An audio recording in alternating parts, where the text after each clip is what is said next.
Okay, okay. Oh, oh, sure. Jayaraj പോയല്ലോ. ആ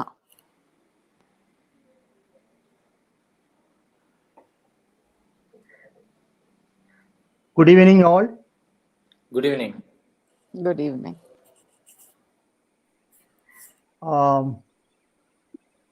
I am Madhu Ravangara, film critic and former Secretary FIPRASI India. I am moderating this session. I take this opportunity to welcome all the participants, speakers, and other FIPRASI members who are attending this webinar. And FIPRASI, you may be knowing, Federation Internationale della Presse Cinematografiche, or International Federation of Film Critics, is an international organization of professional film critics and film journalists from over 50 countries of the world. It was founded in 1930 in Brussels. Now the headquarters is in Munich in Germany. FIPRASI India is the chapter of international organization of FIPRASI in India. And it was founded in 1992 by the great personalities like Sri Chidananda Das Gupta and Sri Aruna Vasudev. Now, FIPRASI India is conducting a series of webinars in this lockdown period, in this pandemic period. You know, this is the first seminar was on present crisis and present crisis in film industry and role of government. And now the second webinar in the series is based on new Malayalam cinema, its appeal, challenges, and prospects. You know, as you know, the new Malayalam cinema, there are so many characteristics. So we have to identify the characteristics of the new Malayalam cinema, how this appeal to masses, and what are the challenges we are facing in addition to that in pandemic, because we have already discussed the issues related to, or the post-COVID issues in the film industry related to this pandemic. We have already discussed it. So in particular, we are here discussing the other types of challenges. And also we have to see what are the prospects of this Malayalam film industry in the years to come. So these are the topics we are going to discuss in detail. And we have eminent panelists before us in this webinar. Let me introduce the speakers one by one. Sri Jayaraj. As you know, Jayaraj is a celebrated filmmaker from Kerala who has over 40 films to his credit. And he started his career as an independent filmmaker in 1990 with the film, I remember, Vidyarambham. Yes. So then after that, you know, there are so many films. I cannot mention all the films. Some of the very noted films like Paitrigam, Desadanam, Kaliyatam, Kannaki, Devanamathil, Loudspeaker, Ottal, you know, etc. Some of the noted films. So almost all his films are very reputed films, and somehow even made success in the box office too. So his films based on Navarasas, that is very important. And I think he has completed 8 films in the series. And of this, Karunam, Veeram, Bhayanagam, Shantam, all these films have gained very high acclaim, both in the national and international level. Apart from several national awards and several state awards, I have to mention that his film Karunam has bagged Golden Peacock Award at IFFI in Goa, and the Ottal has got the prestigious Crystal Bear at Berlin International Film Festival. So I'm very happy to welcome Sri Jayaraj to our midst. Thank you so much. Now, Beena Paul Venugopal. Beena Paul is basically a film editor associated with parallel film movement in Malayalam. John Abraham's Amma Arian is her debut film, feature film. Before that, he has associated with so many documentaries, you know.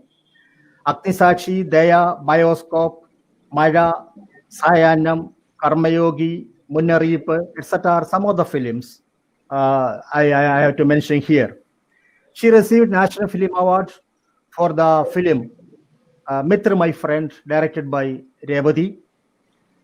Apart from several state awards, she is attached with Kerala Chalachitra Academy since long, and she was serving as the artistic director of International Film Festival of Kerala for a long time.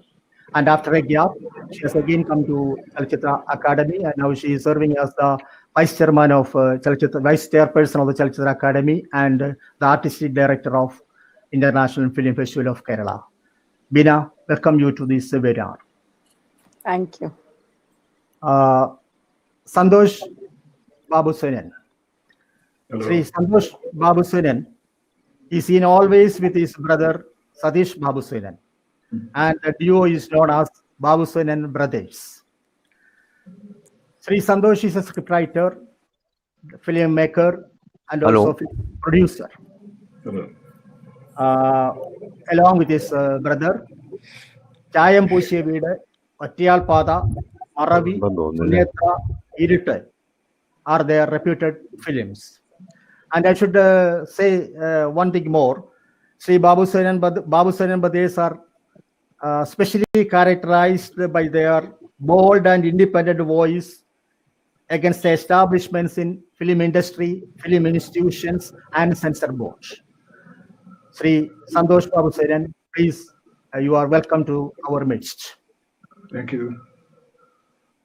Sri V.K. Joseph. V.K. Joseph, you can hear us? You can hear us?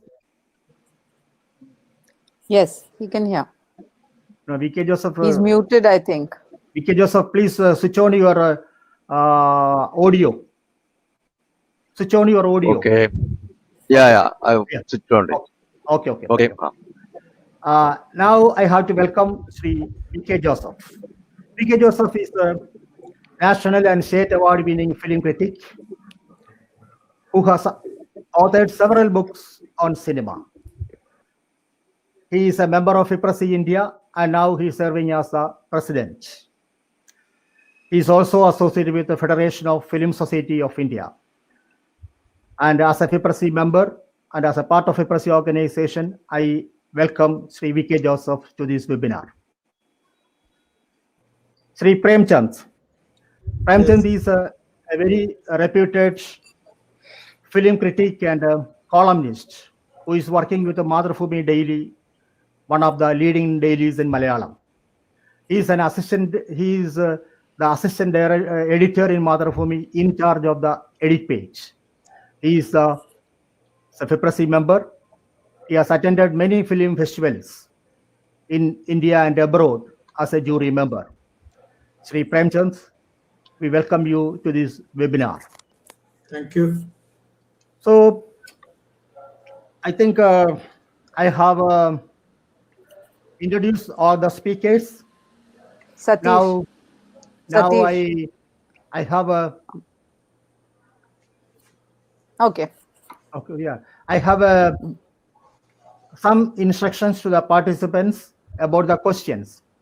After all the speakers have finished their speech, then you can before that you can type questions in the chat box on your right side, and I will see the questions. And if there are questions of the same type repeating, I will filter the questions and I will direct the questions towards the particular speaker. Okay. And now I think I have a request to the speaker also. When you are not talking, please switch off the mic so that will enable us to make clear audio. So I think the preliminary instructions are over now. Now over to our webinar actual session. And I invite Sri Jairaj to start with his opinion, because he is a filmmaker and he will be having a lot of things to share with us regarding our present day topic. Mr. Jairaj. Good evening, friends, and thanks a lot for this opportunity. Thanks, Prasi. And during this COVID time, I think this kind of discussions will be beneficial for the students and film enthusiasts.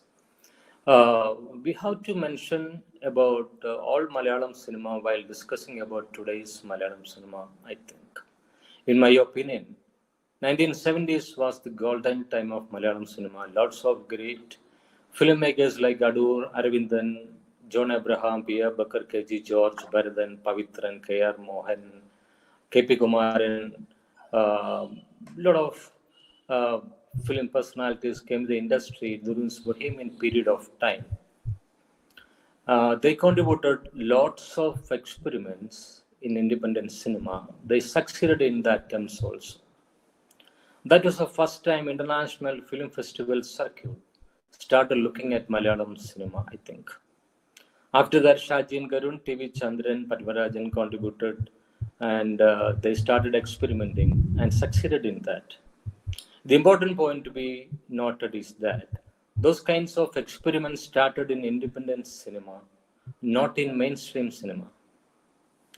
However, today, drastic changes or experiments in Malayalam cinema are happening. Lots of Malayalam filmmakers are coming with a lot of different experiments in mainstream cinema, especially in the case of screenplay writing. The influence of melodramatic sequences, songs in mainstream cinema changes to more subtle narration and realistic performances also. Dramatical feel of conventional climaxes broken. Now almost all mainstream filmmakers are coming with new experiments. Mainstream films started getting attention in film festival circle also. While Sanil Kumar Sashidharan, Dr. Biju, Vidhu Vincent, Sudhiran, Jiva, KG, Sherry, Mithun Murali are making experiments in independent cinema. Mainstream film directors like Lijo Jos Palisiri, Zakaria, Ashik Abu are also getting acclaim in and notice in film festivals also. Nowadays, the margin between mainstream and independent cinema are becoming blurry. For example, back in the day, same kind of result was visible in Adu's film, Kodiyatam, which was a blockbuster in mainstream, ran for 101 days in theaters, at the same time participated in lots of international film festivals and lots of awards. In 1996, my film Desharnam also received similar kind of success, ran for 115 days in cinemas and got a lot of international acclaim. Now almost all films in mainstream are getting noticed in cinemas as well as in festivals. Currently, a period in Malayalam cinema can be seen as period of renaissance, specifically in screenplay. Films like Kumbalangi Nights, Tonde Mudilam Sachi, Maheshindra Pratigaram, Sudani from Nigeria, Anjam Padra are the examples. Shyam Pushkaran contributed a lot in the new wave, and which is remarkable. Mohsin Parari, Dinoy Paulos, Midun, Manuel Thomas are today's brilliant screenplay writers and directors also. Now my question is, how far away are we from internationally acclaimed film like Shoplifters and Parasite? Thank you, friends.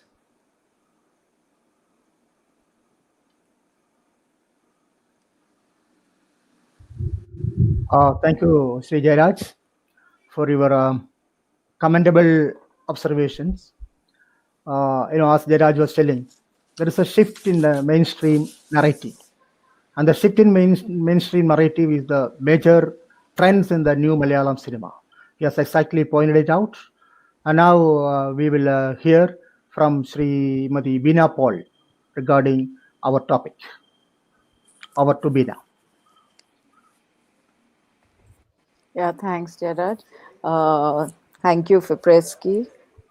This is really nice to be a part of this, especially in these times when we're all sitting so isolated and wondering what's going to happen. Also, it's quite a happy moment that Malayalam cinema has been chosen as one of the first regional cinemas. I think there's a lot of interest in Malayalam cinema, as Gerard just pointed out. I think our like Adur and Arvindan and all these films that hit the international film festival circuit, and suddenly some people were looking at it. But I would also like to look at it a little differently and say that the interesting thing about Malayalam cinema all along has been uh, how the audience has always been engaged. As you just said, Kudiyatam has had 101 days running. We had filmmakers like Padmarajan, Bharadan. So this line between what was mainstream, what is the parallel cinema, what is has always in fact been a little blurred in Malayalam cinema. And I think it is because of content.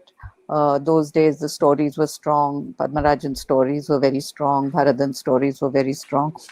Therefore, they appealed to, huge crowds, and all these films ran very well. And they were also critically acclaimed. But the interesting thing about it is that Malayalam cinema is totally self-contained. There is no, while we are looking around the world and seeing what is happening to cinemas around the world, for example, co-productions. Co-production is the key word now in world cinema. Everybody is looking outside for money, whereas in Malayalam cinema, you still find that people are sort of working within this system of Malayalam cinema. Nobody is pitching their films. I mean, a filmmaker like Satish, for example, who's a truly independent filmmaker, will not look outside because there is within the state the means and the audiences for this kind of film. So the point is that while film festivals are celebrating Malayalam cinema, Lijo and Sanal are really celebrated filmmakers today outside India, outside Kerala. It is what is happening within Kerala that is really interesting, that you have within the mainstream or within theatrical releases, you have very interesting stories. You have, these are films that don't look outside the state. So I think the health of the Malayalam film industry basically lies with the fact that it within the state itself, it encourages this kind of diverse type of storytelling, diverse kind of ideas, and there is an audience. Of course, it is difficult to release a film. I think Satish will talk about how difficult it is to get a film out there. And I mean, there are so many commercial sort of problems with the system. But still, you will not find that they will go outside to look. They will not only depend on festivals. There is the whole attempt is to say that, look, our audience is our primary audience, actually. So I think this baffles many people about Malayalam cinema, actually, that how come this cinema is so healthy and giving so much diversity within itself. And I think that is two things. One is certainly the Film Society movement, as we all know, how it has created not only exposure, but it's also created a lot of audiences. Secondly, I personally feel the film festival has also had a very strong role that, you You have exposure both for filmmakers and for audiences. So what's happening is that you have a film industry which is willing to, or an audience which is willing to see different kind of films. So I think at the end of it, I would say that Malayalam film cinema, as Jairaj just said, is going through a really healthy, was going through a really healthy period, but cannot flag the point that with this crisis, not only is there a crisis of labor and people and all that, but there is also going to be a crisis because of this inwardness of Malayalam cinema. I think enough people are not going to be able to see a lot of the films that are made. A lot of the films are not going to be exposed. Like through the festival, we show a lot of films to the world. I think all that is going to suffer, and it might have, in a sense, I'm thinking that it's people like Satish who are now going to thrive, because it's the small film. It's going to be that is going to sort of be the possibility for the coming time. This is what I'd like to say. I'd like to hear what everybody. Thanks. Oh, thank you, Bina Paul. You have made a very valid point that our filmmakers are not going beyond our stage. Madhu, I can't hear you. I think it's a problem with you. But I'd just like to add, I didn't make it as a Madhu, negative your voice point. is breaking. Yeah. Sorry. Yeah, it's okay now. I didn't make it as a negative point. I'm saying that it's a very healthy sign that we are able to do that. Yeah, that's what I'm also of your opinion. So it's a very valid point. That is what I wanted to say. But I would like to add one more thing in connection to that. Bina can add more about it later. I think, film festivals and film market. And film market is a major thing, because I have attended, whenever I attend the foreign film festivals, I do visit the film markets. And the film markets are the right opportunity to pitch your films, and also to have people from other countries to chat with them, and to have check the possibility of co-production. It is so I think it is high time for our film festival. IFFK should start film market regularly, not once in a while, but regularly. I think that is one of the things, and that is not the only solution. So film market is always, because I have seen the film market in Busan, and the film market in Cannes, and the film market in Berlin. Jairaj may be knowing. So in the Busan, I have seen that everything, and Prem Chandra might have also seen it. So likewise, the film markets have a high possibility of getting people from other countries for the co-production. Okay, let us pass on to the next speaker. So can I invite a film critic in between before I go to a filmmaker, Sri V.K. Joseph. Yeah, good evening, friends. So already that Bina Paul and Jairaj made some points, and I don't want to go back to the past and the history of Malayalam cinema and all.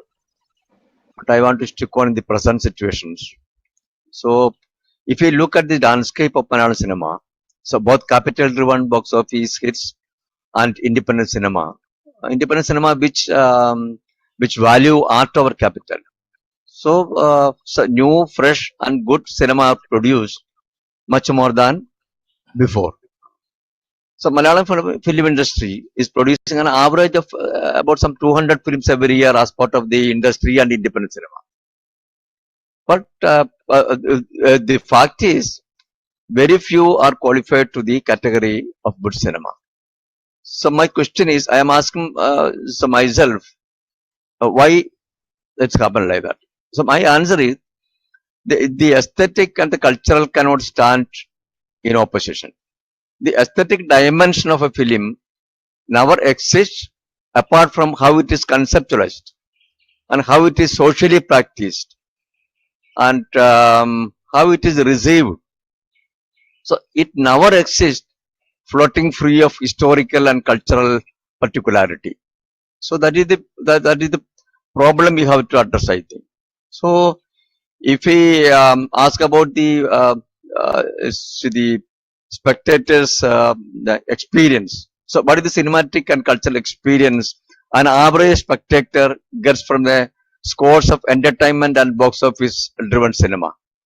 So, actually, I feel it is in this lazy, sleazy, and slimy and dark tunnels of cinematic experience, the serpents of fake nationalism, religious bigotry, and casteism, Dalit or women oppression, etc., sneak into our national, political, and cultural consciousness and awareness.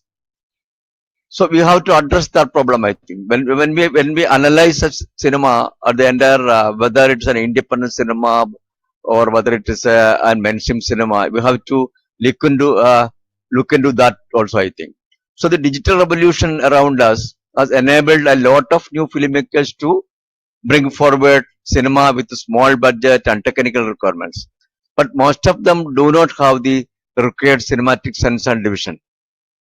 It attests the fact that just because a cinema is made with a restricted budget and not getting a proper screening space, it does not make it good independent cinema. On the flip side, a cinema does not automatically become trash if it is made with more budget and geared towards commercial success with its cinematic and thematic excellence. So we cannot exclude such cinema from the category of good cinema. It's a debatable issue.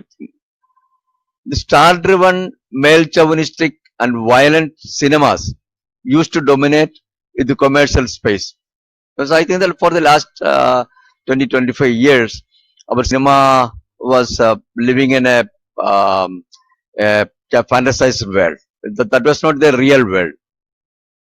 So, but now cinema, the new cinema, which break the conventions of star power and common movie tropes, have barged into the space, bringing with a breath of fresh air. So, young filmmakers are bringing forward bold and brave experiments, which has made the godfathers of both commercial and independent cinema uncomfortable. It's like that. And some independent cinema or art cinema makers are also not happy with this even, and the mainstream cinema godfathers also. But the thing about new Malayalam cinema right now is that there is no single point agenda to have a hero with a glorified feudal upper caste heritage with vengeance, muscle power, or beat up an entire army of goons. But in new cinema, stories are topical and there is no conventional formula for its treatment. With superstars, and many filmmakers had to make narratives that would gel with their superhuman images and glorified Savarna feudal past. But new generation young filmmakers, whether they work within the rules of the film industry or in the parallel or independent filmmaking, brought in focus different kinds of worlds and ordinary lives that had been marginalized before. The change came about around 2011 with the filmmaker Rajesh Pilla's Traffic. Soon enough, a host of young filmmakers came into the film industry. Ashik Abu, Lijo Jos Pellisheri, Dilish Pothan, Anjali Menon, Mahesh Narayanan, Rajiv Ravi, Amal Neeraj, Zakaria Muhammad, Salim Muhammad, Anurag Manohar, and Manu Ashagan, Khalid Rahman, and a few. And independent cinema, and in the area of independent cinema also, this young filmmakers with new ideas and new styles, Dr. Biju, Sanal Kumar Sachidharan, Sandor Sadish Babusanan, Manoj Khanna, and Kayar Manoj, Sherry Govindan, Vidhu Vincent, Jagida, Sudevan, Binu Kolichal, and Manu, Shanavas Naranipura, Sajin Babu, Don Palapara, Sharif Isa, Deebesh, and so many youngsters are coming forward with the new ideas and new structure of cinema. So these youngsters who represent two streams of Malayalam cinema, talk about things like love, sexuality, gender, relationships, family, marginalized community, etc. They experimented with new characters, stories, situations, languages, and music that were very naive, that were very native and local. So, and that was not glamorized also. Very common and marginalized characters appeared in the screen. So, I think that is why the people came to the theater again. And as Beena stated, the contributions of Film Society movement and the Chalachitra Academy with the festivals and appreciation camps and study groups and study literature, new literature, discussions and everything helped to make a good story and narratives or theme and structure for these new filmmakers. So actually, I am very positive about the this new development. Except the independent filmmakers are not getting a space to exhibit their film. That we have to look into very serious. And the another part I would say is when the discussion comes, I will extend some more ideas. Now, thank you very much.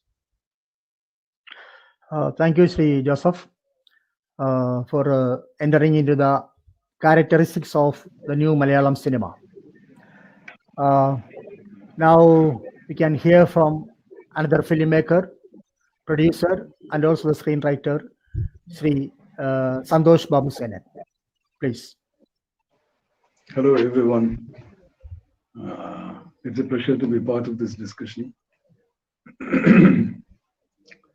On the outset, I disagree with some of the things that have been said here. I'll try to explain that. Because I believe that there is a fundamental confusion here between independent cinema and what we call middle stream cinema. So these are three different things. You have the mainstream, you have the independent cinema, and you have what are generally called the middle stream films, which are a mix of the two. But before I come to that, I want to point out something interesting about independent cinema, the history of independent cinema. It's a kind of metacritic on the history of independent cinema. I think that's very eye-opening. Because independent cinema started in the US, like all cinema, it started in the US. And first you had Edison and his company, and it was a monopoly. And then there were independent filmmakers who came up and started the United Artists. In another 10 or 20 years, United Artists became the mainstream cinema there. They became the industry. They had control over distribution and exhibition chains. And along with a few others, which are called the big five studios there in the US, in Hollywood, like Paramount and MGM and all that, they were controlling the industry. And then slowly what happens is that independent filmmakers find that they have no way of showing their films. So a few independent filmmakers came up. They were called the SIMP, the Society of Independent Movie Producers. So they started a new movement of independent films. This was sometime in the 40s. Now what happens is that by the time you reach the 50s and the 60s, these people have become the mainstream. They have a chokehold on the distribution and the exhibition streams. And then after that, you had people like, say, Martin Scorsese and all these people who came up, and they are called the New Hollywood. They were all filmmakers who came from film schools. They are the new independent filmmakers. In another 15 to 20 years, you find that they are the industry. They have new studios called Zoetrope and Lucasfilm and all that, and they are the industry. They have their own lines of distribution and exhibition. And independent filmmakers find that they are unable to show their films. So new independent filmmakers come up. So what happens is that that's how you have the Sundance Film Festival and all that. It started in '91, mainly for independent filmmakers, to showcase their work, have discussions and all that, to generate new interest in independent film. Now what you find here is there is a cyclical repeat of independent filmmakers coming up. Independent filmmakers and the whole caravan that works with it, the camp. It comes up, and then eventually in 15 to 20 years, they become the mainstream. This has happened all over the world, not just in the US. That's why I'm saying this. This has happened all over the world. And it has happened in India, and it is happening in Kerala also. This is what I want to come to. What happened here was our independent film started in the 70s with Aravindan, Adur, and John Abraham and all that. They were independent filmmakers, and fortunately, they are independent filmmakers even now. The two of them are no more, but their films are still independent. What has happened is that initially, the films that people have been mentioning on this panel, which were successful like Kodiyattan or Jayaraj's Desharana, these are all very rare films. We can name only, that's why we talk about these films. These are exceptions. Usually independent films do not run in theaters. That's a reality we cannot hide, that we cannot run away from. Very few independent films run in theaters. And these are lucky, fortunate films that have run, and they are rare. So let's face that. So what happened was that in the 90s, some filmmakers got together, and the government also supported them. And they started the Kerala Chalachitra Academy, which was meant to support independent films. Now, just like I said in the old story, what has happened is that for about 10, 15 years, it was running very well. But just as it happened in the US and in other countries, this system, including the Chalachitra Academy, has been appropriated by the mainstream. Now, they don't know what is the difference between mainstream and independent cinema. Either they don't know it, or they're being very disingenuous and pretending not to know the difference. There is a big difference. Everybody knows that. And so now what happens is that they are promoting middle stream films as though they are independent. But I'm quite sure they know it, they are not independent films at all. They are middle stream films. Because like Mr. V.K. Joseph, he gave a list of filmmakers, but he gave two lists. The second list are independent filmmakers. The first list are not independent filmmakers. They are what you call the middle stream filmmakers. I'm not talking about the quality of their films. These are two separate lists. Now you're confused. This is the whole problem. The Academy is totally confused. They think these people are independent filmmakers, and they are hell-bent on promoting them, and they don't need this promotion. Their movies are running in theaters for hundreds of days. They have a market. They don't need your promotion. This is the fact. Your promotion, if at all you were interested in promoting, should be aimed at independent filmmakers. Unfortunately, that's not happening. But let me come to the flip side, the good side of the whole situation. That is that independent filmmakers got together and tried to petition the Academy and the government and all that about these things. But fortunately or unfortunately, these bodies are not interested. They don't want to listen. They simply defend by saying that all mainstream films are also Malayalam cinema. We have to promote them. In fact, they have been on record saying that our job is not to promote independent films. It's to promote all Malayalam cinema. So this is the situation now. So what the independent filmmakers are now thinking of doing is that there is no point looking at this direction. This is not going to work for us, for independent filmmakers. We have to find a new path. This path is stuck, it's blocked. So we have to find a new path. So fortunately, what we find now is that a lot of OTT platforms are coming up. Till now, the point was that unless the film was accepted by the IFFK or the Chalachitra Academy, there was no way an independent filmmaker could take his film to the audience. He could never show it anywhere, Now, fortunately, there is a new route opening up. That is the OTT platforms. A lot of OTT platforms are coming up. And hopefully, some of them will be very supportive of independent films. That's what I hope. And I think it's going to happen. So naturally, these independent filmmakers will find a new way of reaching their audiences, their viewers, without without actually going through the Academy or people who are supposed to be supporting independent cinema, but who are now confused between middle stream and independent cinema. So this is the positive side that I'm seeing now. And I agree with Veena that there's a positive side now. So this is the picture I see. And as we go along, we can talk. Thank you very much. Thank you, Shri Santosh Babu Sanan, for your very valid points to bringing it out. Actually, this is the problem we are facing. You know, you are tracing the history of independent cinema. You have definitely demarcated what is the exactly the middle cinema and the independent cinema. So I think his main concern or our main concern is actually to bring out this independent cinema to the audience. That is always the problem, and definitely the government support is a must. That is what he was pointing it out, and we will discuss about it later when Bina Paul will be talking. And now Sri Premchand is going to deliver his talk regarding this particular issue. I think most of the people who were the speakers were not touching the point of the mass appeal.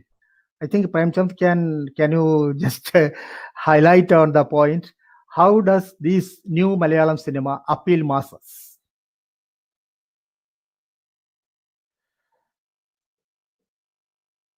Premchand, your audio is not okay. Can you hear? Okay, now it's okay. Thank you, Madhu. Presenting a short note regarding our subject. Yeah, no problem. Okay. As a practicing film critic in the mainstream media, I would like to focus upon the area of criticism within our subject, New Malayalam Cinema. Throughout the history of cinema, the dominant ideology determined the content. It is predominantly capitalistic, male, and heterosexual. Film criticism too established its territory likewise. Tracing back to 50s, film criticism popularized by the trio Cynic, Kozhikkodan, and Nadir Shah was mostly engaged with the text, rarely exploring the subtext, inner dynamics, or political unconscious. In early 80s, film critics like Dr. T.K. Ramachandran and Chinda Ravindran initiated the ideological film criticism, exposing the nexus of money invested in the films and the content generated. I myself was attracted to this line, which probably evolved as a part of the active film society movement of the period. To have legendary filmmaker Jonah Abraham in the movement fanned the flame. His radical people's movement called Odessa was a real alternative for filmmaking, but unfortunately it found no succession. The art house films could never serve as a real parallel. It had to yield to the power play of state-run machineries the way mainstream films were to private production houses.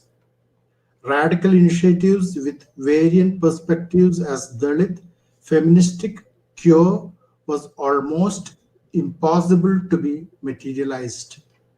Malayalam cinema could not evade censorship of capital and power, which is devastating.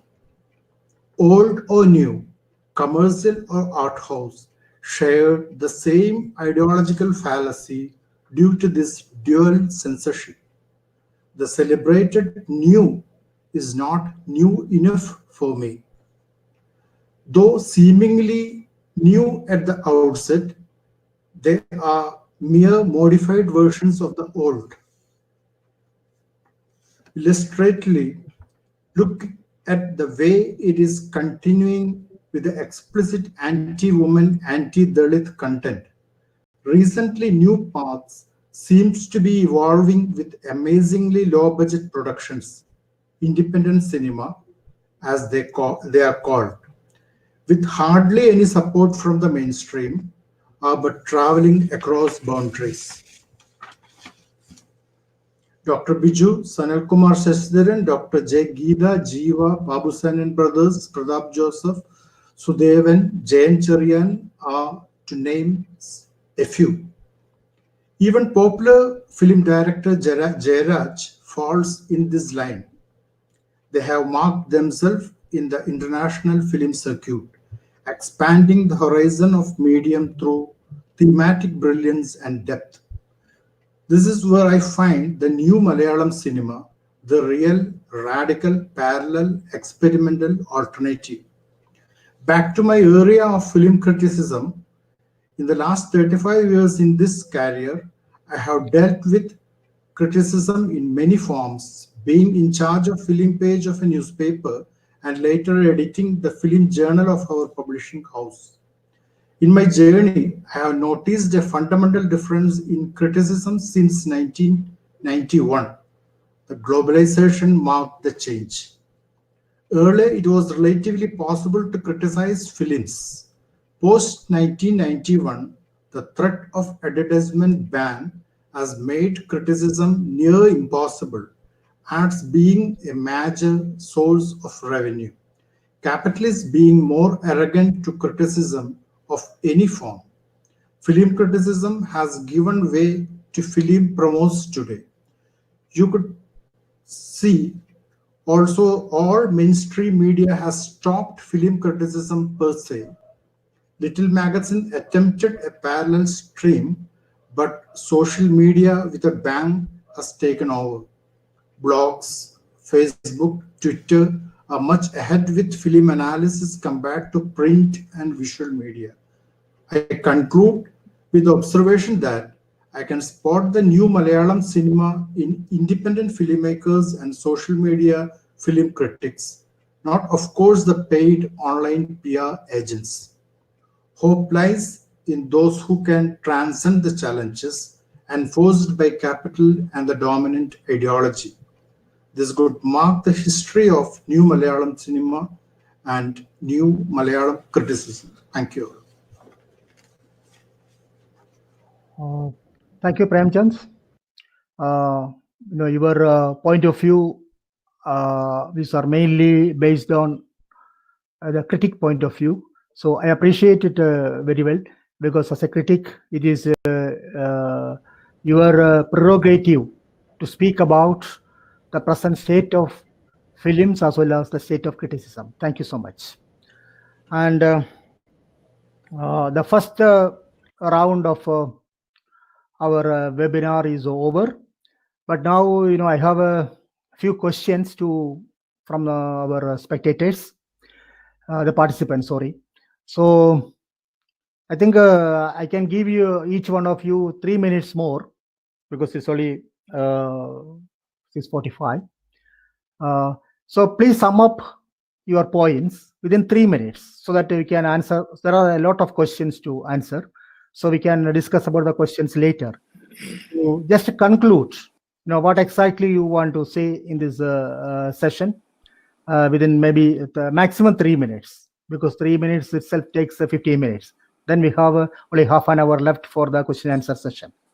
So can I start with Mr. Jayaraj again? Okay. I think during this discussion, I'm impressed with Babu's talk, because it's very current. And the position before OTT and after OTT is different. That is the tremendous, drastic change is going to happen in the film industry. So any filmmaker can exhibit his film to any extent, because OTT will support for that. A lot of OTT platforms are coming up. So the problem of distributing the film is not at all a problem. Can you hear me? And one more thing, regarding the film case of DC, Kerala State Film Development Corporation, as Babu said, the intention of starting case of DC was very good, because during that time they are trying to support independent filmmakers, but it's already fallen in the mainstream, because almost all the theaters are meant for mainstream cinema, and it's very difficult to get a release for independent filmmakers to that theater. So KSFD is out of question. So we can just dream about OTT platforms now. You can, all new generation filmmakers can dream about good cinema, and I think they will definitely conquer the world with OTT platforms. That's the only possible way. Thank you.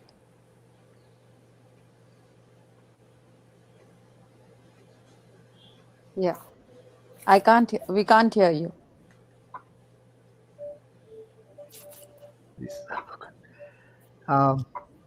It's okay now? Yeah. Yeah, now I think Bina can respond. Yeah, I think 2-3 things I'd like to say. I think Santosh has brought up a valid point about the Chalachitra Academy. I think Jairaj has brought up a very much more valid point also about the state Film Development Corporation. Certainly the corporation was started and the theaters were started to provide this space for independent distribution. Now that's a different story, we can't. About Chalachitra Academy, I would like to say, first of all, I am a little confused over here when we keep saying independent. Malayalam cinema has not had a history of the studio system at all. Films are made usually by independent producers. They make one film. If the film does well, it becomes a mainstream film. If it doesn't do well, usually it's not considered, and the producer fades away and the director fades away. So within Malayalam cinema, the notion of an independent film, unlike what you were mentioning about the US, where it was a big studio system, they grew into big studios, we don't have that system over here. So basically, it is everybody, they become commercially success and then they become a kind of institution. Now, this criticism about the academy only wanting to promote a certain type of cinema, I refute this completely. I refute this because certainly we get, for the IFFK, we are not a commercial organization. For the IFFK, we are to present a bouquet of what is happening in Malayalam cinema today, right? This is our mandate. Now, this promotion is only a one-time exposure at the festival. We are not giving, there is a small amount of money, very small amount of money that is given, which is not going to get you all anywhere. But the point is that as a festival, when we curate a festival, we cannot dismiss one kind of film and only the other, take on only the other kind of film. And there is definitely no mandate at all to say that we are not considering one type. I think very clearly the mandate is that let us present what is happening in Malayalam cinema today as a whole. Now, what has happened, I think, with the advent of digital is that there is a lot of laziness. I know there are a lot of filmmakers who suffer, who try hard to make films, but I also find that we see a lot of films and we do know that there are a lot of people who just make films because today it's possible. There isn't the discipline, there isn't the, even the politics. There are lots of things involved which are often not are often questionable. I would like to say now, when we talk about Parasite and so on, the filmmaker of Parasite is considered an independent filmmaker. But look at that film. What I'm saying is that an independent filmmaker is not only a low budget filmmaker. I think independence also has to be interpreted as styles of storytelling. Do you go against the mainstream? Do you pick up things that, you're taking a risk. You are taking a risk when you pick up topics that may or may not work. The very fact that when you make a film and you take up something that is not going to give you 100%, like Joseph said, it's not star driven, etc. So the whole notion of independent cinema is very interesting in Malayalam cinema. This is what I'm trying to say. And I know there are questions about why don't we have a market, etc.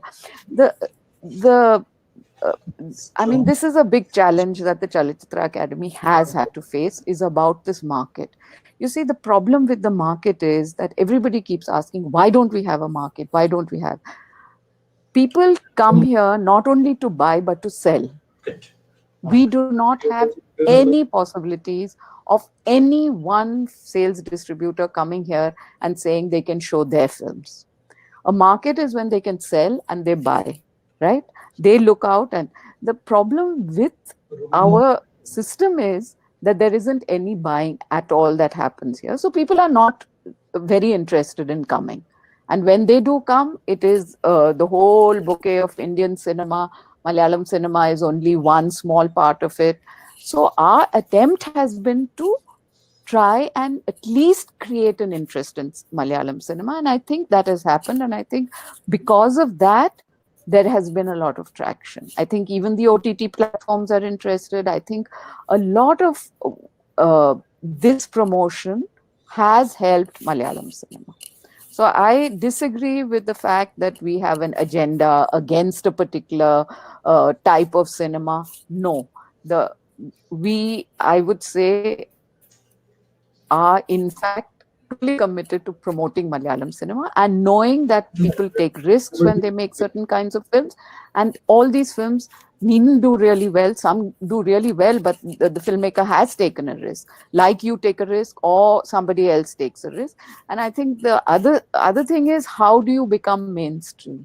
Is this, I mean, what is mainstream is the point, finally. Do independent filmmakers then step into this notion of being star driven, etc., is also self-questioning that has to happen. Thank you, Bina, for making things very clear. I think there may be more questions about it directed towards you. Yeah, sure. Now, I think Mr. V.K. Joseph can speak. Please try to minimize it within 3 minutes.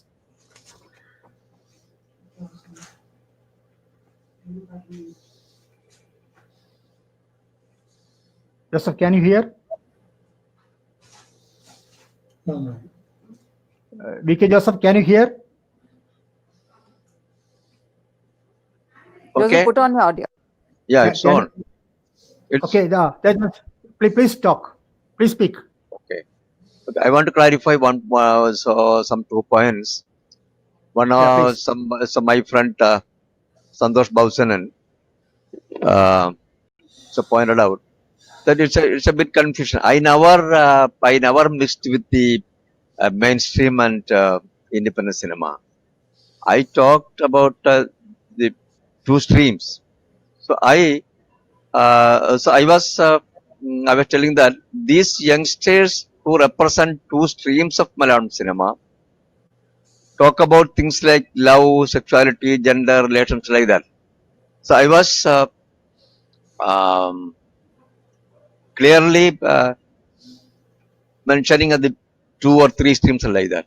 So another point is that I don't believe that we all work for the independent cinema, like all the art cinema, but I don't think that this academy is for exclusively for this independent cinema. Why? The academy's main aim is to build a new film culture, a good film culture. So the mainstream also has to be changed. So I believe that the mainstream changes has been occurred because of the independent filmmaking and the film societies and the film festivals and the criticism. The film critics and other sociological critics were attacking the mainstream's content and their stardom business and all.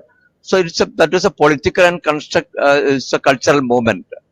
So definitely, so mainstream has to change.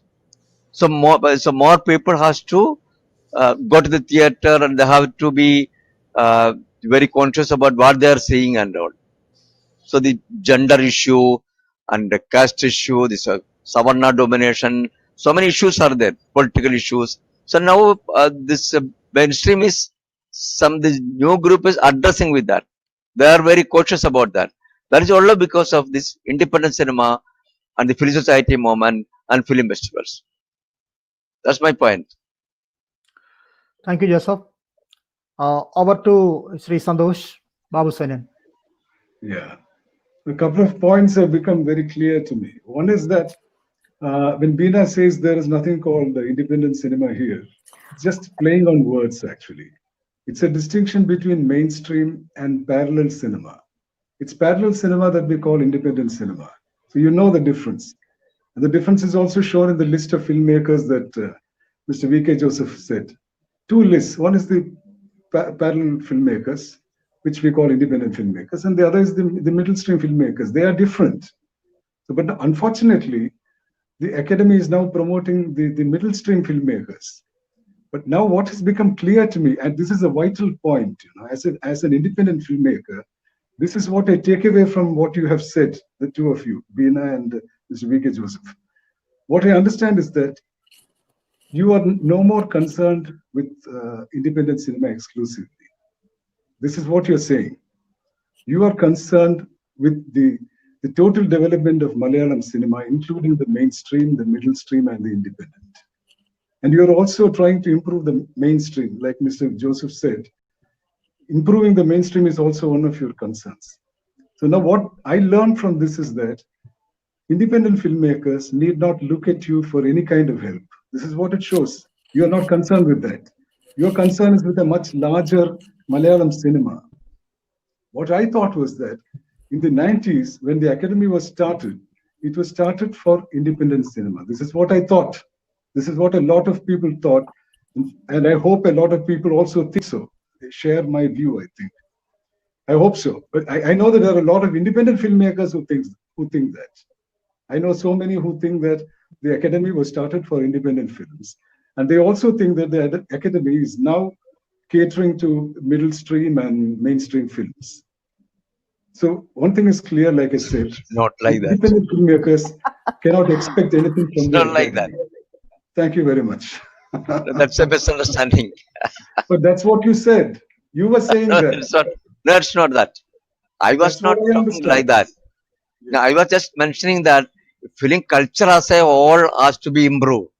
So Yeah, the that's visual what. But culture I has don't to be think, changed. Can I just personally, say, I don't think that's Santosh, the job of this the is academy. not That's a what he said. forum May I for just you finish to this? be, sorry, this was a webinar on Malayalam cinema. I don't think this is the forum for us to be squabbling about this. Point well Yeah, taken. correct.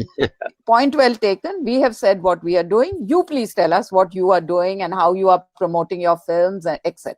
I think this is not, I mean, after all, this is a national, this thing. Let us sit and talk about what your expectations were, etc. But I think I'd like to know, how do you raise the money for your films? How do you choose your topics? I mean, these are the interesting things, I think, for us to learn from an independent filmmaker. Oh, thank you. But I would like to say Let us not deviate from the main topic. Yeah, that's. Let But us hear one thing, from. one thing is important. You can Like, just please let me ask Premchand to complete his yeah, please. code. Sri Premchand. My point is clear, I think. Transcending the dominant ideology is new cinema. That is my point. Be it cinema or criticism. Independent cinema is going to be more powerful post-COVID. That is what I feel.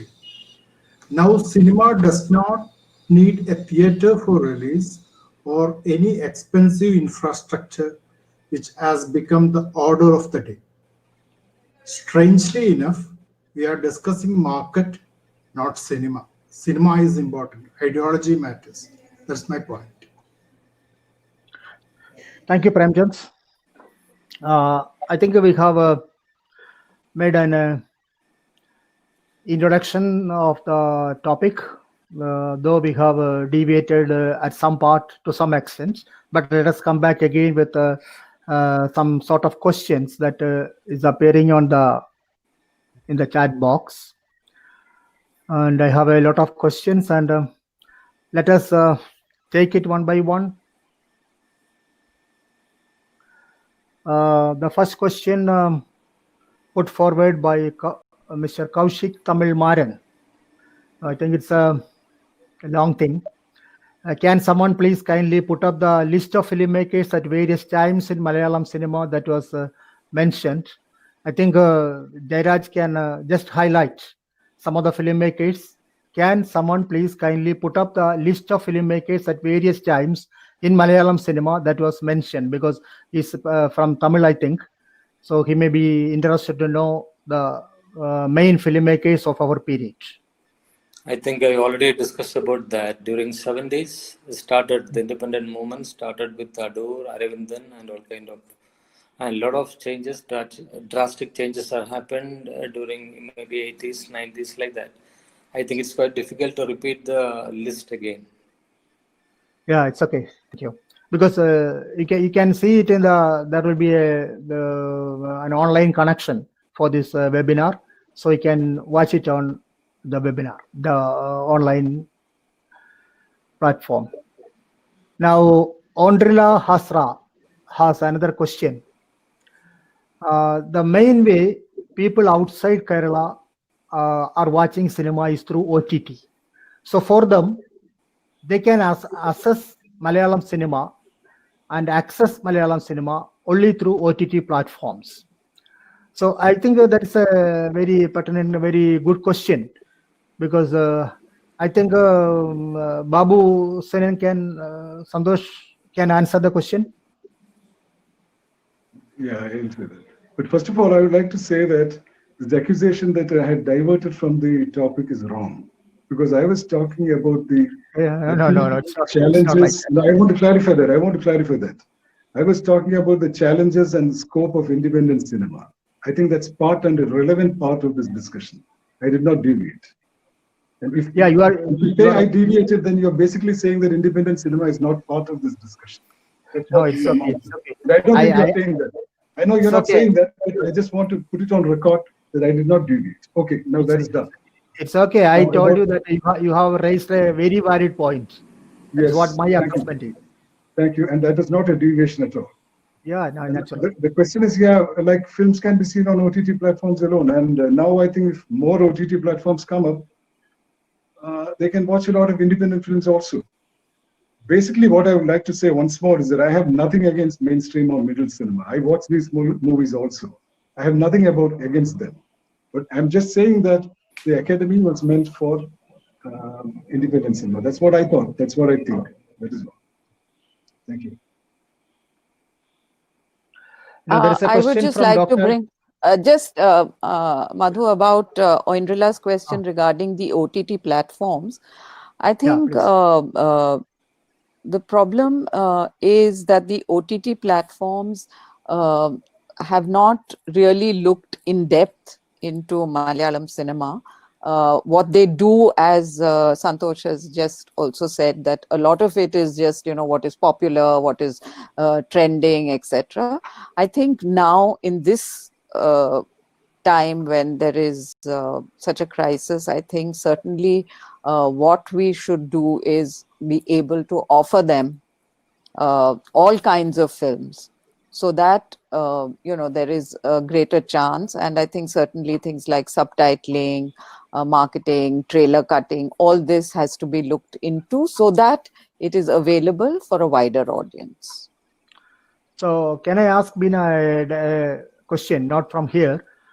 Because East Chalachitra Academy has any plan to start any OTT platform, so that you can cater all the Malayali audiences outside, Malayali as well as other audiences out. So I just asked one to... Yeah.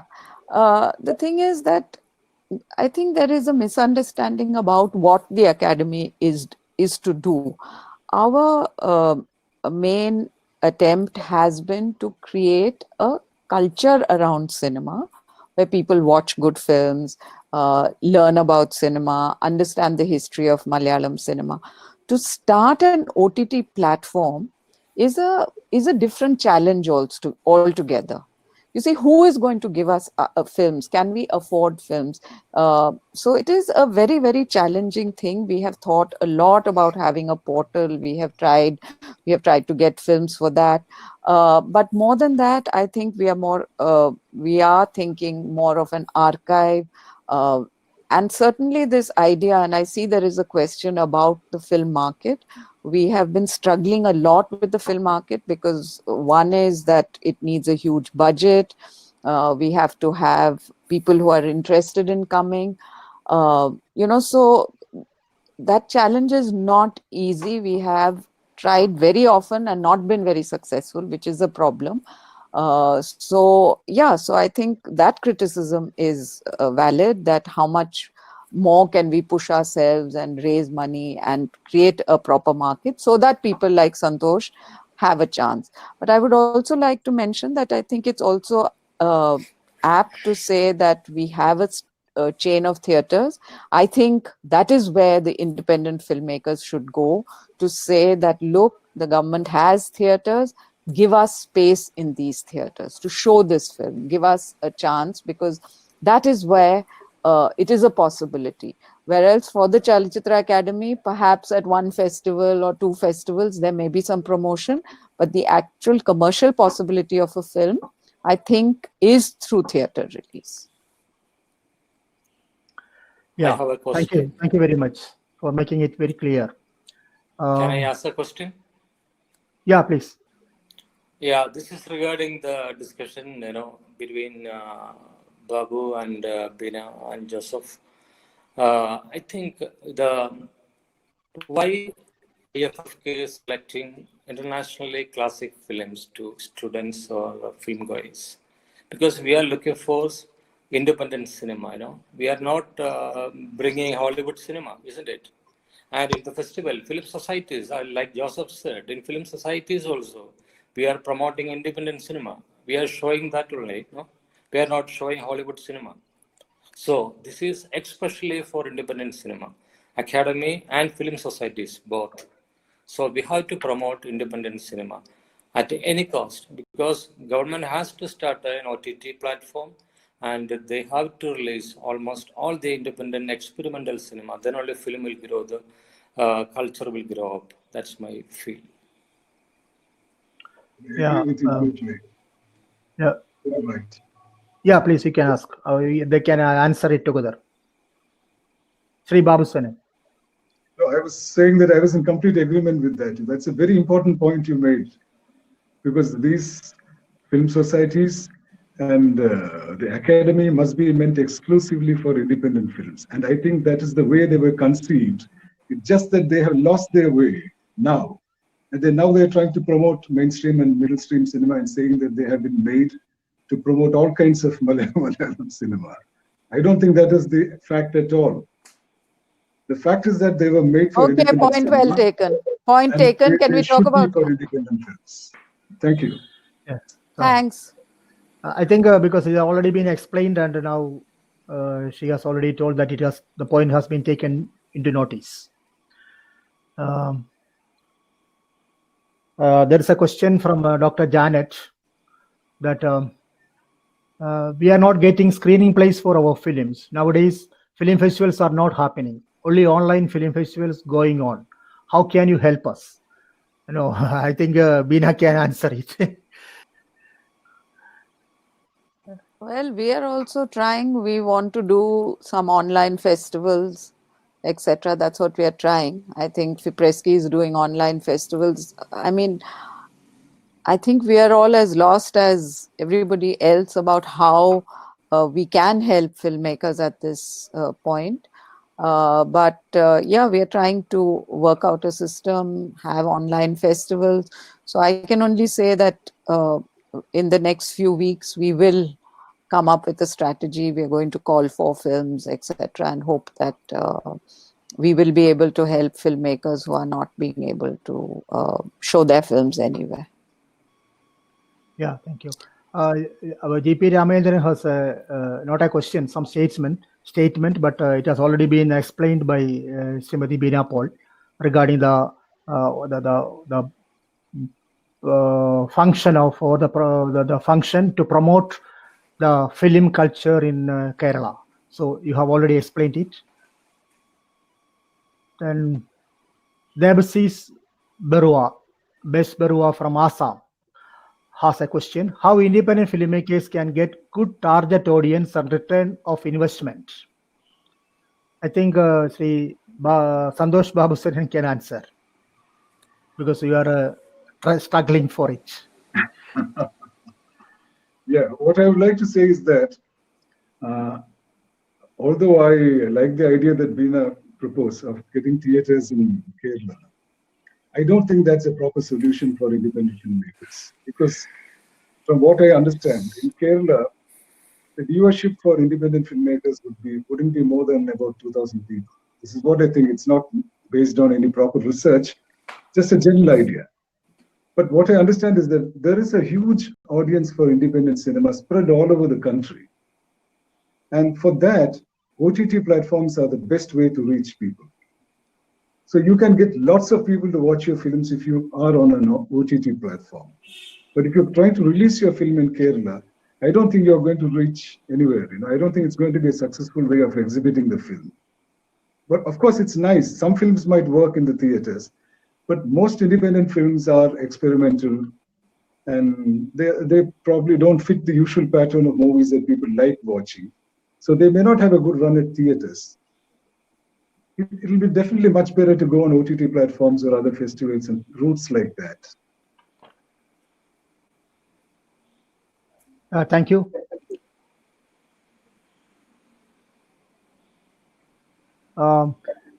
Ms.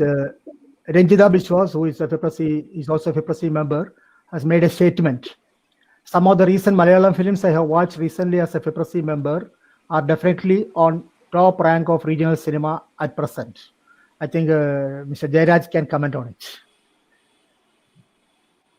Excuse me? Yeah, what's the question exactly? Some of the recent Malayalam films, it's a statement from one of our film critics. Some of the recent Malayalam films I have watched recently as a FIPRASI member are definitely on top rank of regional cinema at present. That's because almost all new filmmakers are coming with a new idea. They are trying to say in a very different way, because every different cinema is getting a lot of acclaim and a lot of appreciation in our place, especially I think in our language. Most of the youngsters are coming with a different thought and a different cinema concept. So the narration in maybe sometimes the story may be same, but still the narration will be different. So the attempt to do something different is the ultimate. Thank you, Jairaj. I hope Ranjita Biswas has got the answer. And there is a long question from... And Madhu, so I would like to point out one question, not a question, is an opinion by Kunjila. So Santosh. Yeah, that I was just like, have you read it? I will read it for others. Yeah, Kunjila says, it is not true that independent filmmakers don't need expensive equipment, etc. We also want to make films that are high in production value. Why would I not shoot on Arri Alexa if my producer gives me that? I am an independent filmmaker and I want the best technicians, equipment, studio, etc. for all my films. It's a valid point, I think, because that my point is in connection with that one. If you make a film with a shoestring budget, then all of a sudden you cannot claim that it's a independent cinema. So many filmmakers are claiming that they're making the small budget is an independent cinema. It's not like that. But Santosh Babu Sanan or Satish Babu Sanan, they are making brilliant cinemas. They are Vattyalpada and all. So one of the best film in Malayalam. But we cannot say that. So whatever films they make, we cannot. I cannot accept it. Sometimes I may like. I may not like that. So if some producer comes with a big budget and they can make a film with their own perspective and their cultural political positions, is it an independent cinema or and it goes to the theater also? Suppose it goes to the theater, so theater accept it. Then whether it is an independent cinema or some mainstream cinema. So my point is that independent cinema defines because it stands for the artistic excellence, at the same time content and theme particularity. That is the point. There is no compromise on your treatment and your subject. So then it is a independent cinema. That's my point. Okay, thank you. Can I answer Sri- that? Miss Ku- Can yeah, I that's- answer that? yeah, I can. Yeah. The thing is, I have two things to add to that. The first part is having an Arri Alexa camera and a big budget is not the issue. You can make an independent film with any kind of camera. That's not the point. The distinction between an independent film and a mainstream film is the audience that the director has in his mind. Who are you making the film for? That is the determining factor. If you are making the film for a mass audience, then that is called a mainstream film. If you're making a film for a niche audience of people who like to watch independent films, then that is an independent film. It has nothing to do with what equipment you have, what budget you are using. It is the audience that you're addressing that makes the difference. Thank you for the valid point. There is a question from again Srimati Kunjila, and actually the question has been answered by Bina Paul regarding the film bazaar and why there is no government support for the newcomers, etc. It's already been answered. So let us go for the next question from Vijayan Punnatur. What about Adur committee report which has been pending? So I don't know who can answer the question. Is Bina Paul or Joseph can answer the question. What about Adur committee report which has been pending? I think the Adur committee report has been placed before the government, and a lot of the suggestions have been taken note of very seriously. But there is a process. Basically, I think there is a regulatory committee, regulatory mechanism that is being put in place, and it is in the law department at the moment. I think it may take a little time, but it is in the process to regulate the film industry. Various things in the film, not to regulate the industry, but to sort of make it more professional and streamline it. Thank you. Our friend film critic Rudadatta has got a statement, an observation, of course. Malayalam films are the best, especially in terms of crossing boundaries and representing India. I think Vicky Joseph can add to it.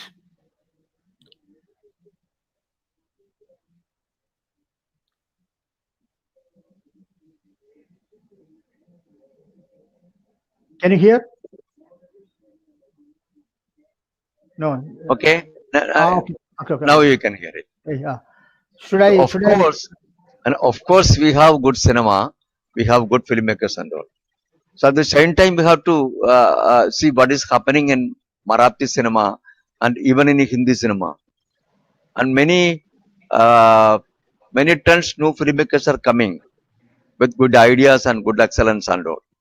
So that we cannot always claim that so we are the champions. We are the champions. Like that, we cannot say that.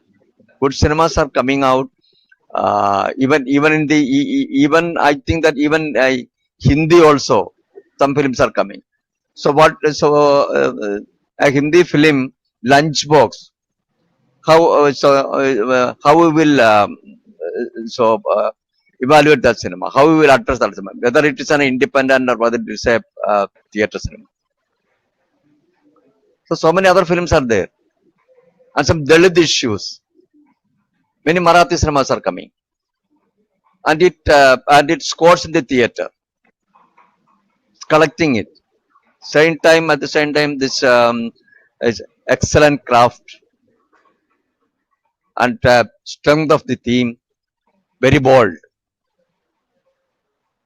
So we have to look all the languages, I think.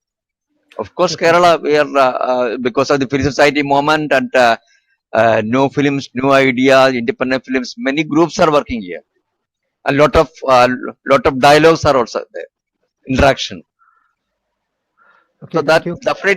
definitely all this dialogue will create a democratic space, I think. Santosh Babusanan can argue their point, and I can make my point. But at the same time, we all work for the good cinema. Thank you. I think Premchand is are you here? Are you there? Premchand, are you there? Are you there? Yeah. Yes. Okay. Okay. The next question is to you from Dr. K. Santosh Babu. Once we had a long list of eminent established filmmakers, but now in Malayalam cinema, normally the majority enjoys newcomers films, though they are not that established. So you have an answer? What's the question? I'm not clear. Okay, okay. Once we had there is some problem with your audio, I think. Once we had a long list of eminent established filmmakers, but now in Malayalam cinema, normally the majority enjoys newcomers films, though they are not that much established. So why the people of the present day goes to the newcomers films?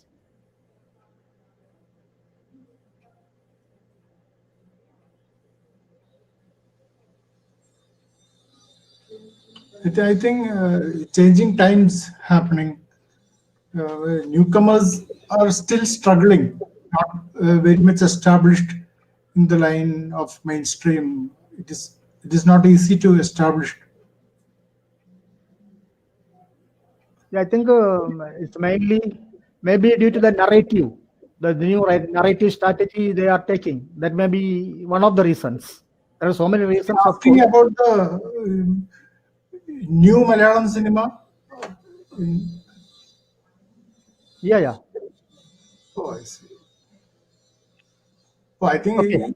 it's all the modified versions of old midway of Malayalam cinema. Palparajan, Bharathan done many types of cinemas earlier, and this new cinema, so-called new cinema, is the modified versions of mid Malayalam cinema. That's Old wine in the new bottle. That is what you want to say. Definitely. Okay. Thank you. Not much new. Yeah. We have another question. We lose cinema watching experience on OTT. Does it mean that we see more video movies only on OTT? Does it change the grammar of filmmaking? Who can answer? Sri Babu Sanan or Sri Bina Paul? Sri Babu Sanan, can you try? Yeah, good. Then the OTTs, I think, will change over time. Because now when you put something on OTT, on a platform, on an OTT platform, you're basically putting in your stereo sound. And that's enough. You don't have to make a 5.1 or 7.1 mix of your sound. The stereo is good enough. But even that will change, I think. Eventually, most of these OTT platforms will carry 7.1 sound or more sophisticated sound. So you have to think of those things. And changes will keep happening. Maybe in every year you have a new thing added to the OTT platform, and filmmakers will have to adjust to all those things. I think that's what will happen. Thank you. There is a long I would just like to add to that point.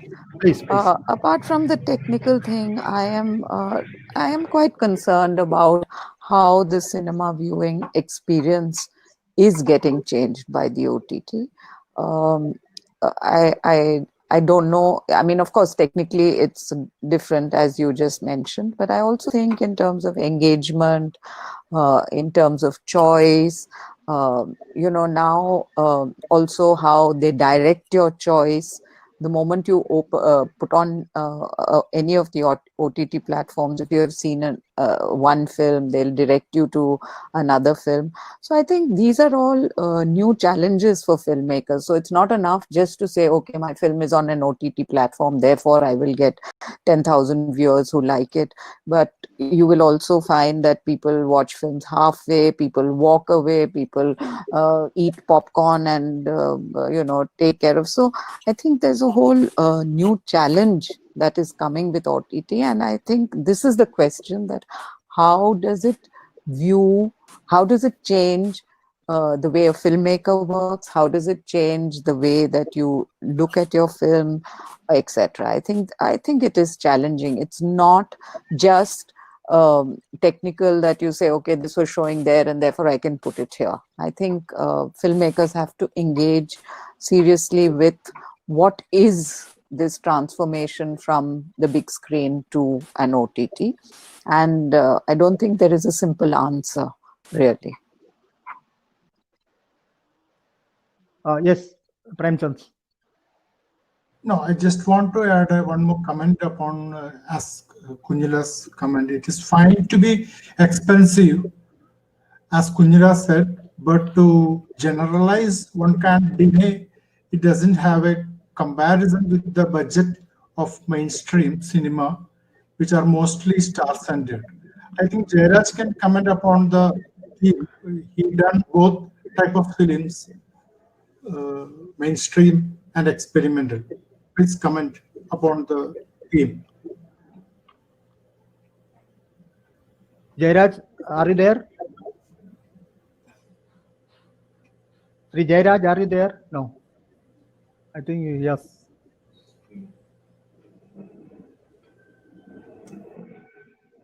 Yeah, we will ask the question when he comes back. Okay. There's a question by another critic, Meenakshi Shede, regarding the OTT platforms. I think it has already been answered. There is a question to Mr. Santosh Babu Sainen by Michael Vishwamitra. How do you choose your topic and generate monies? No, I think it's a long topic. So we have a limited time to discuss about it. Yeah. Should I answer that? No, Yeah, I you can, tell you, if it is short. yeah. No, I mean, generating ideas is not a problem because there is no dearth of ideas. But generating money is definitely a problem. It's very difficult to generate money. So most independent filmmakers, what we do is we keep our budgets very, very small. And that is how we make these films, So even OTT platforms will eventually be able to give us the money we've spent. That's a possibility. So keeping the budgets very small is very vital for us. But that doesn't mean, like in the previous question, that to be an independent filmmaker, you have to keep a small budget. No, that's not that at all. But it helps. If your budget is small, it helps. I think there is any. Yeah. No. It's 7:30 now. I have another appointment. Can I leave now? Yeah, you can. No problem. You can continue. Yeah, there are many questions, but I think we have to wind it up because our Bina, have you got something to say? Yeah, I just want to talk about this business of budget. I think rather than defining a film by its budget, you define a film by the ideas it brings up. How does it pose questions to the mainstream? How does it, how does it go against what we consider as the mainstream, which is in Malayalam cinema at least, or in all Indian cinema, it was star-driven. There were, it was full of tropes, as Joseph said, violence, aesthetics. I think anything that goes against that narrative is important. We are not only looking, as Kunjala said, of course everybody wants to make a big proper film, but the point is, what is the politics of that film? What is the process by which you make this film? These are the questions I think that are much more engaging and important, rather than just saying, because I have a small budget film, it is an independent film. It isn't. Often, that's why I gave the example of Parasite and these films, which are actually huge budget films, but go against what is happening in Korean cinema. What is Korean cinema about? At the moment, Korean cinema, I mean, a lot of it is about a lot of violence, ghost stories, etc. But when Parasite comes up talking about a totally different this thing, now do you say it is a mainstream film? It is appropriated, of course, by the mainstream, but the ideas are not. So I think this notion of just budget being associated with what is mainstream is what Joseph was saying earlier. It is the aesthetics, the politics, and the ideas that make a film. And I think that is where Malayalam cinema, whether it is big budget films or small budget films, have always sort of had people who swim against the stream. And that is what is interesting about Malayalam cinema, that for an outside, I mean, within us, we have all our differences, but for an outside audience, what you do see is a variety of cinema that goes against what is the notion of the mainstream in India. I think that is why that is the strength of Malayalam cinema. Can I add a point to that, please? Please. Can I add something to that? Yeah, sure. The point is that I agree generally with what Beena said, but there's one point I do not agree with. That is, Mr. Joseph had also raised it. That's if someone goes out and makes a very small film with a very small budget, it's very cheap. Does it become an independent film? I think it does become an independent film. The question is, it may not be a good independent film, but it is an independent film. This is a distinction we have to make. If you go out and make a film with your mobile camera, and if it's a bad film, it is still an independent film. It may be a bad independent film. Thank you. Yeah, thank you for the observation. And there is a question to Mr. V.K. Joseph. This is an observation that in reality, the stereotyping of women and subaltern identities in the cinema has changed very little. Though there are platforms which address such issues, there is a need of a larger framework to be formed. Actually, it's a statement regarding the subaltern identities and the stereotyping of women, which are still existing in cinema now. There is not much change. That is what Arshadas has pointed out. I'm sorry, because of the heavy rain here, I lost touch. Oh. In between, Premchand had a question to you, but Premchand has left. Premchand has left. Okay. But Joseph can this answer. question, so this observation is right, I think, because I think that it won't change all of a sudden, because it changed gradually. It will not change in cinema alone. It starts from our life, our culture, our consciousness, our public mind. So how the public mind is constructed with this ideological, this thing, and patriarchal, and this casteism and anti-women, so male chauvinistic. Everything is in our life, in our literature, in our cinema, in our politics, in our cultural scenario. Everywhere it is there. So the issue is we have to fight with that. The filmmakers have to fight. The film critics have to fight. They have to write on that. The sociologist has to write, and the politicians has to write. Activists has to fight. So the issue, this a continuous fight and struggle to achieve the gender equality and freedom of the people and everything. We cannot achieve all of a sudden. We will continue our struggle. Okay, thank you. I think one way is if more women come and make films also. Yeah, Okay. I'd like to. I think the one thing in Malayalam cinema is that we see that there is too little female participation, and this is an important issue that has to be addressed, I think.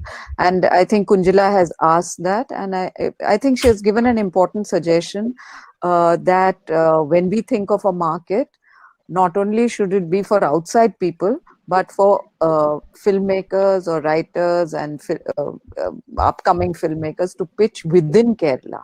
Let us call our producers and say, meet new people. I think that is a important point that is made, that let there be interaction within the industry, to let there be a platform for youngsters to meet producers within the industry.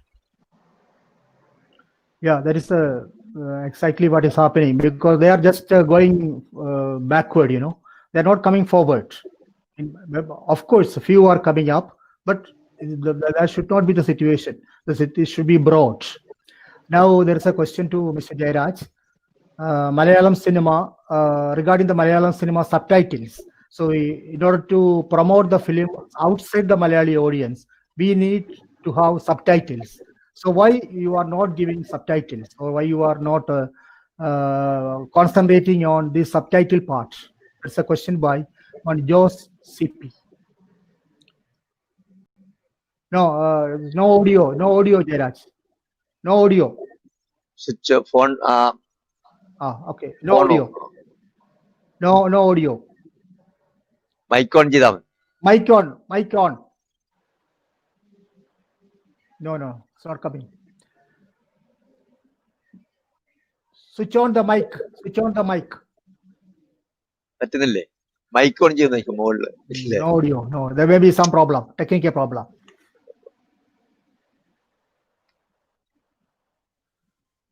Okay, so most of the questions are about OTT platforms, and we have already discussed it. So I am not taking that questions. Now OTT platform and Beena and Santosh already talk about that. So Santosh can. No, because we have already discussed it. Yeah. In almost all questions we have discussed about OTT platform. The questions are repeating almost the same manner. I would just like to say one thing. Kunjila was telling, my question was not answered. Ms. Beena Paul just said that the issue is that there is no buying happening. How is that related to independent filmmakers not having a pitching market? Yeah, we have already answered it. I just said that, yeah, that point is well taken, and I don't think that this is the academy against independent filmmakers. I completely appreciate and understand what Santosh, Satish, Sanal, all of them go through. It's not, but as a government body, we have to have a little bit of a, it's not personal, because I know we are all friends and we all have worked together at various points, etc. This is not a personal thing at all. It's just that, Malayalam cinema is such an animal, because there is such a lot of interesting things happening. So we have to also find ways to balance and make sure that everybody gets this thing. And I think this point is very well taken, of a pitching forum, more promotion, etc. But it hasn't happened so far because of certain limitations, and we'll certainly address that. But this is not the academy against independent filmmakers. The academy is certainly not looking at it like that. I would like to say that. Yes. Can I add something to that? Yeah, please. Make it quick. There's nothing personal at all. We are all friends, nothing personal. And I'm not saying that the academy is against independent cinema. I have never said that. I think you have misconstrued my statements.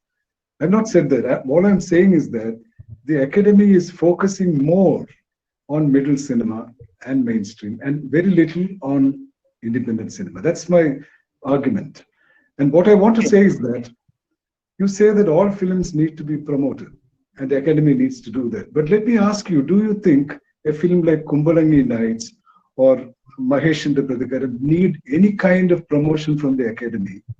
Do any of these this is need actually any promotion from the academy? This is my doubt. I think they don't. I would just like to say that Kumbalangi Nights did extremely well, right?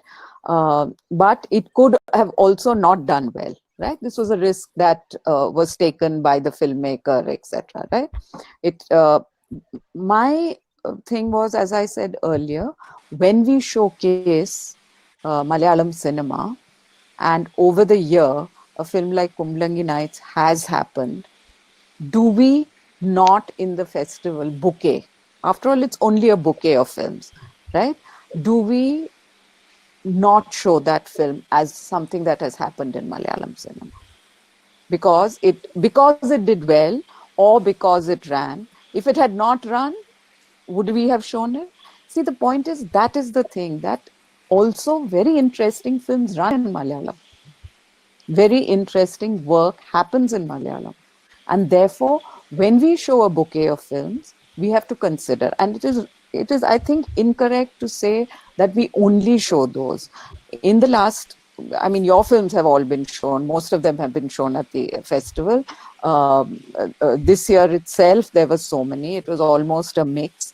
Yeah, sometimes there are hits and misses, and there are mistakes, and there are not, some film that passes through. But that happens in every festival, I must say, that there are some, film that later goes on to do so well and we haven't shown. But on the whole, I would say that we are trying to promote an understanding of what is happening all over in Malayalam cinema. And I think it is not, and the commitment is to not whether the film has run or made on a small budget, but into the idea, the aesthetics, the possibilities it has opened, the challenges it has given to the audience. These are the things also we take into consideration. That's my only point. I'm not saying that we have always been right or wrong or anything. That's not my point. My point is that we do not choose one over the other. We try and choose in totality. That is the festival. But in terms of promotion, I think that, every single film that comes to me, I try to we send it through the academy to festivals and so on. So this, I would just not like to sort of pitch the academy against filmmakers who we appreciate, understand, and appreciate a lot. Thank you, Bina. Now I think there is a statement, a remark by Sanal Kumar Sachidharan, the filmmaker, regarding your point. The friction between the academy and independent or alternate filmmakers have reached its peak. I think it is time to stop and start again.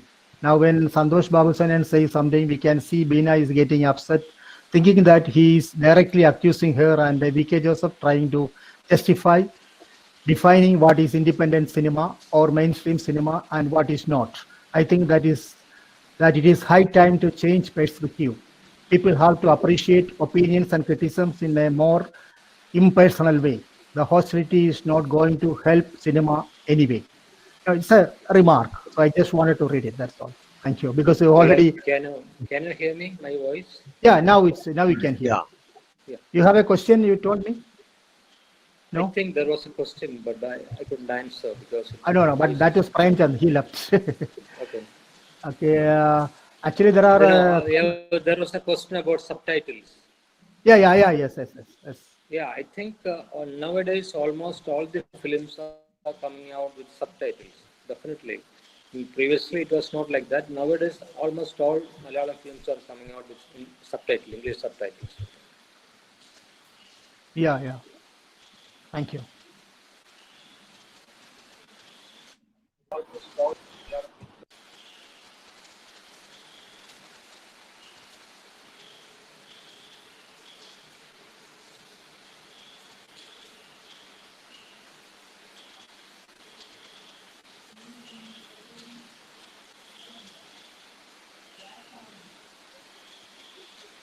There is a question by Joseph. I think any one of you can answer. Old wine in a new bottle? Definitely not. Then what you can say about Ran Kalyani and controversial biryani? They are in new paths. Definitely. I think this question will be like this. Who can answer? Joseph can answer.